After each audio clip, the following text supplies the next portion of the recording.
The thing I like best about architecture is the possibility to remake or affect the world that we live in.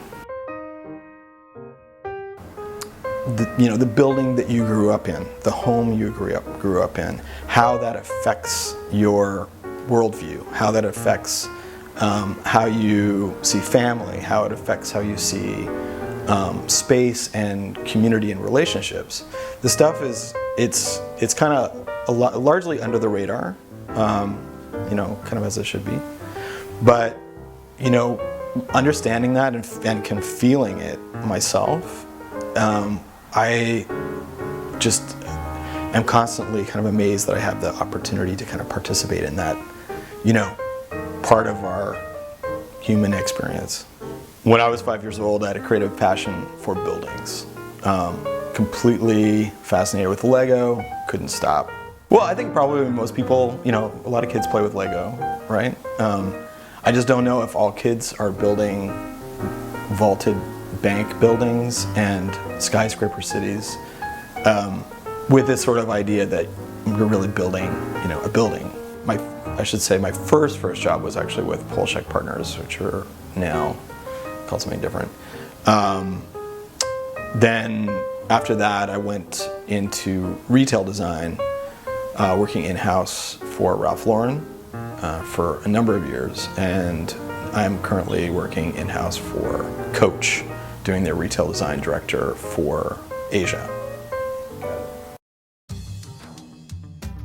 The inspiration for a new map usually comes from something that's like currently going on that either, someplace I'm thinking about going to, someplace I've sort of dreamt about going to, someplace that's in the news for some reason.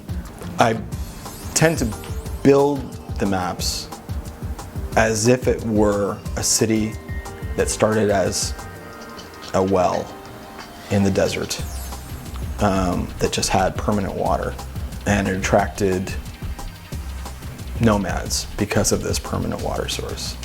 And then I kind of imagine, well, if people are coming here regularly, maybe 2,000 years ago, would they maybe decide, some maybe would decide to stay and trade with the people who came for the permanent water source.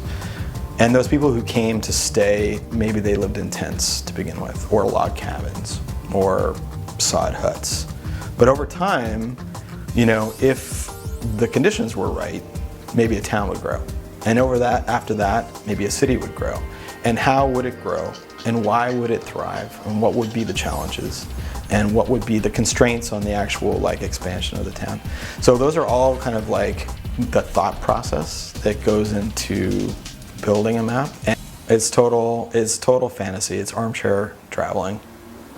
There's sort of a matrix of connections that these cities share with one another.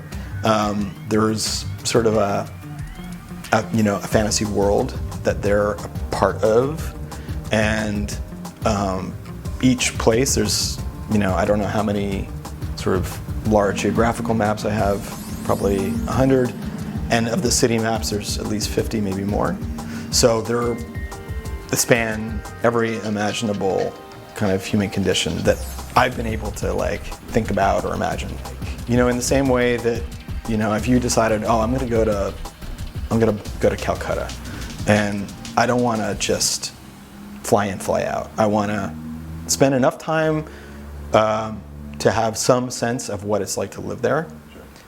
That's sort of the experience of drawing these maps. I've been interested in photography for a really long time, going back to the days where I was backpacking when I was 19 and had this Pentax K1000 that my parents gave me when I was in high school.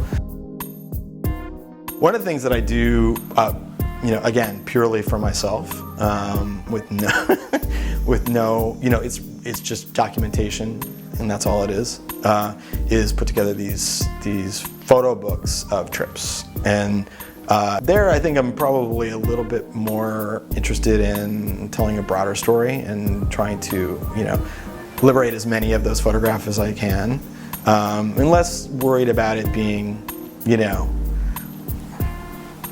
coffee table bookish, right? I mean, that's not a goal. The goal is like, what was this trip about? You know, let's tell a little story about like that experience. Me and my camera have been to, recently, Lebanon and Syria, the Libyan desert on the Egyptian side, Saudi Arabia, Burma, Korea, the outback of Australia. I definitely see a lot of parallels between architecture, photography, and the map making that I do. You know, as I kind of touched on before, one of the things that's really interesting to me is just how people live, you know. So, you know, in the photography, again, you know, I'm really looking for some clue as to, you know, what the placeness of the place is. Like I said before, it's just, you know, what makes it tick? What do people do? In the maps, you know, that's really delving deep into the mechanisms and like the lifestyles of some place that I've never been, right? And then for architecture, you know, it's a really kind of like a very real response to kind of that exploration.